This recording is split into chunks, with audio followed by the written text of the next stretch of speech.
माऊली ज्ञानोबराय 22 वर्ष जगले, पण या जगाची माऊली बनले. श्रेष्ठत्व त्यांच्याकडे आले की नाही? श्रेष्ठत्व त्यांच्याकडे आलं.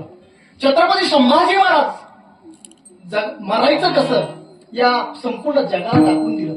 मरायचं कसं स्वतःकडे श्रेष्ठत्व आलं. 32व्या वर्षामध्ये छत्रपती संभाजी महाराजांना श्रेष्ठत्व आलं. संत तुकोबराय 42 वर्ष जगले, पण या जगाला वैराग्य दाखवून दिलं. जगाचे जगद्गुरु बनले संत तुकोबराय. श्रेष्ठत्व आलं. शंभू महाराजांनी मरायचं कसं सांगितलं जगाला, आणि जगायचं कसं हे छत्रपती शिवाजी महाराजांनी दाखवलं. 50 वर्ष जगले. काही माणसं 150 वर्ष जगली महाराज, पण जगायचं कसं हे त्यांना कळालं नाही. ज्येष्ठत्व आलं, पण श्रेष्ठत्व त्यांच्याकडे आलं का नाही हे सांगता येणार नाही.